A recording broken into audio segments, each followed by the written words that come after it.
Los Angeles, 1947. The war was over. The lights of Hollywood shined brighter than ever, and the city was alive, buzzing with dreams, lies, and secrets. But in the cool January air of Leimert Park, one of those dreams would end in the most shocking way imaginable. They called her Elizabeth Short, a young woman chasing a life worth remembering. But after January 15th, 1947, the world would only remember her by another name, the Black Dahlia. In this episode, we will uncover the tragic case of the Black Dahlia. Remember to hit that like button and subscribe. It really helps get our content out there. Now, let's tear into it. Elizabeth was born in Boston, Massachusetts, in the summer of 1924, one of 5 daughters. Her father built miniature golf courses until the crash of 1929 took everything. When his car was found abandoned on a bridge, her mother believed he'd jumped to his death. But he hadn't. He'd simply vanished, until years later, when he wrote to apologize from California. Elizabeth's childhood wasn't easy. She suffered from chronic bronchitis, underwent lung surgery, and spent winters in Florida to recover. But even then, she dreamed big. Her friends said she wanted to be an actress. At 18, she packed her things and boarded a bus to California to live with the father she thought she'd lost forever. It didn't last.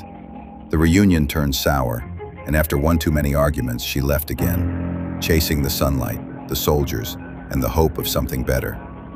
By 1946, Los Angeles was the city of stars, but for many, it was also the city of illusions. Elizabeth drifted from town to town, Santa Barbara, Long Beach, Los Angeles, working as a waitress, spending nights in small apartments, and dreaming of the big screen.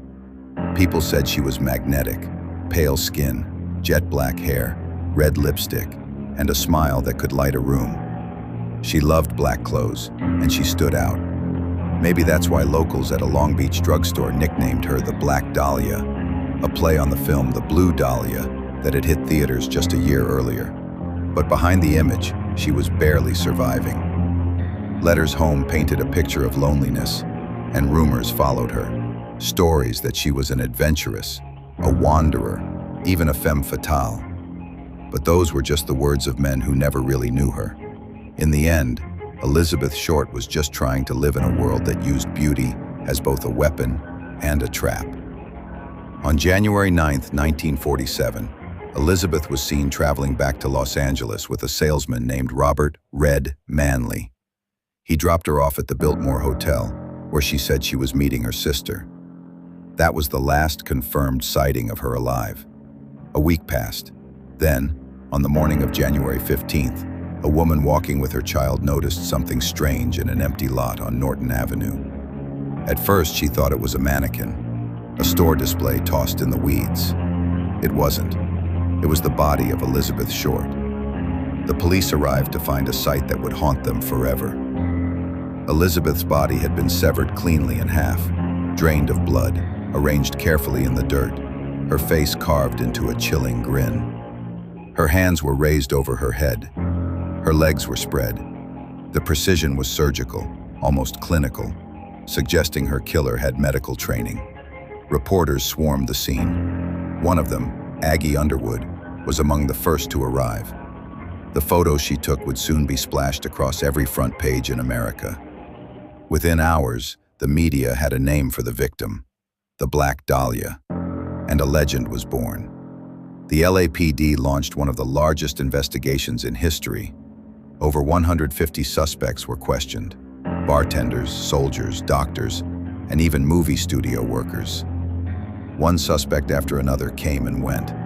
Doctors from the University of Southern California Medical School were quietly investigated. So were known criminals and drifters.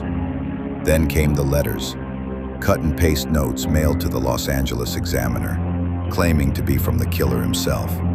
One read, "Here it is, turning in Wednesday. Had my fun at police.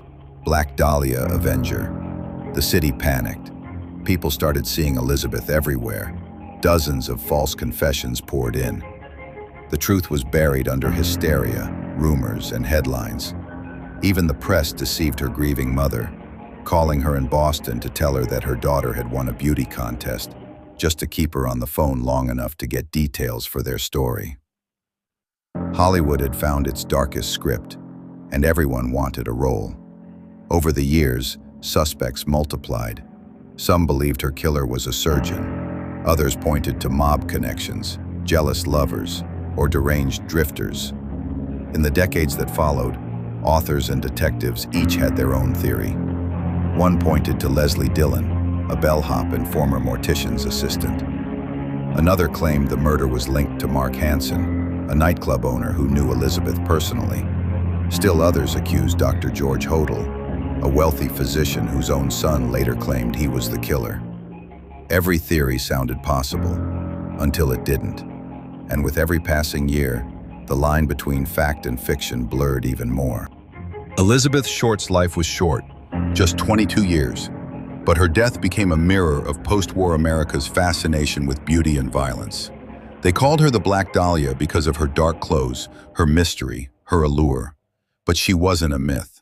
She was a person, a young woman who wanted love, adventure, maybe fame.